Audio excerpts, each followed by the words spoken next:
Spain কি সত্যি ইরানের পক্ষে?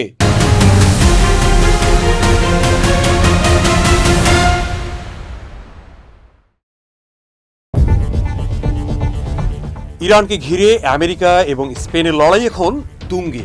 দেশটিতে হামলায় ডোনাল্ড ট্রাম্পকে নিজেদের ঘাঁটি ব্যবহার করতে দেয়নি স্পেন, বরং ইরানে হামলার বিরোধিতা করে স্পেনের প্রধানমন্ত্রী পেড্রো সানচেজ প্রায়ই ট্রাম্পকে তুলোধুনো করছেন।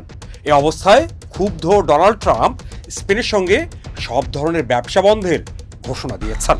ফলে প্রশ্ন উঠছে, স্পেন কি সত্যি ইরানের পক্ষে, নাকি এর পেছনে রয়েছে দেশটির ব্যক্তিগত ক্ষোভ এবং পুরনো হিসেব নিকেশ?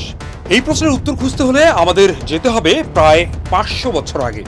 সময়টা 1492 সাল। স্পেন তখন বিশ্বের অন্যতম শক্তিশালী দেশ।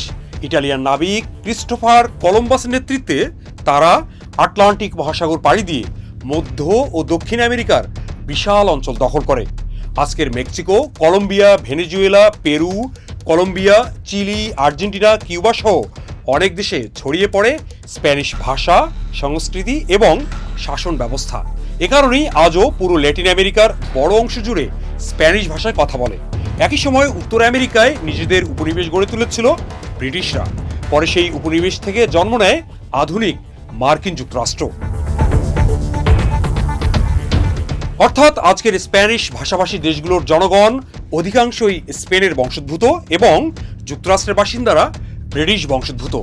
ফলে শুরু থেকেই গোটা আমেরিকা জুড়ে স্প্যানিশ এবং ব্রিটিশদের মধ্যে লড়াই ছিল অনেক বেশি। এই দ্বন্দ্ব সবচেয়ে বড় মোড় নেয় 1898 সালে স্পেন আমেরিকা যুদ্ধে। সেই যুদ্ধে যুক্তরাষ্ট্রের কাছে পরাজিত হয় স্পেন এবং দখল হারায় কিউবা, পুয়ের্তো রিকো এবং গুয়েতেমালার মতো গুরুত্বপূর্ণ অঞ্চল। ধারণা করা হয় এই যুদ্ধের মাধ্যমে স্প্যানিশ সাম্রাজ্যের পতন শুরু হয় এবং একই সঙ্গে বিশ্ব শক্তি হিসেবে উত্থান শুরু হয় মার্কিন যুক্তরাষ্ট্রের। গল্পটা এখানেই শেষ নয়। দক্ষিণ আমেরিকা থেকে আনুষ্ঠানিকভাবে স্পেনের শাসন বিদায় নিলে প্রধান খেলোয়াড় হিসেবে আবির্ভূত হয় মার্কিন যুক্তরাষ্ট্র।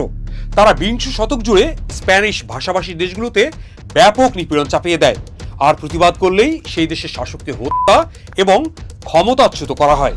এভাবে Bolivia, Guatemala, Chile, Ecuador, Nicaragua, Panama, Venezuela, কিউবায় ব্যাপক আধিপত্য খাটানো শুরু করে আমেরিকা, যার ফলাফলস্বরূপ দেখা দেয় আমেরিকা বিরোধী ব্যাপক বিপ্লব। মার্কিন বিরোধী আন্দোলন করে বিশ্বজুড়ে পরিচিত হয়ে ওঠেন চে Guevara, fiddle Castro, Salvador Allende কিংবা হুগো চ্যাভেজের মতো বিপ্লবী নেতারা, যারা সবাই স্প্যানিশ বংশোদ্ভূত। অর্থাৎ স্প্যানিশ ভাষাভাষী দেশগুলোর উপর মার্কিন আগ্রাসন নিয়ে স্পেন বিরক্ত ছিল অনেক দিন ধরেই।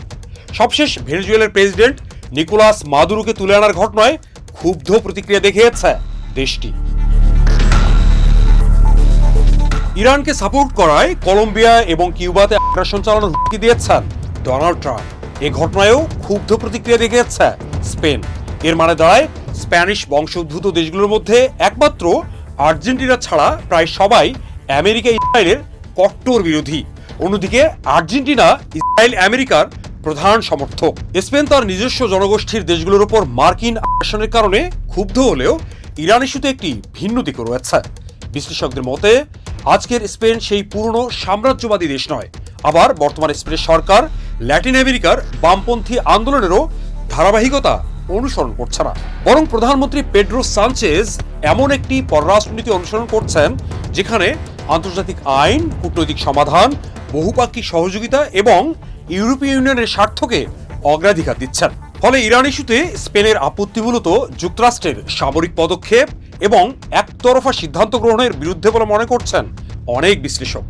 ঘটনা যাই হোক, ইরান ইস্যুতে স্পেন যুক্তরাষ্ট্রের লড়াই পশ্চিমাদের ভেতর থেকে পুরনো দ্বন্দ্ব নতুন করে উন্মোচন করেছে। আর এভাবে ইউরোপ আমেরিকা লড়াই যত বাড়বে, জুলুমের শাসনের ততটাই পতন ঘটবে।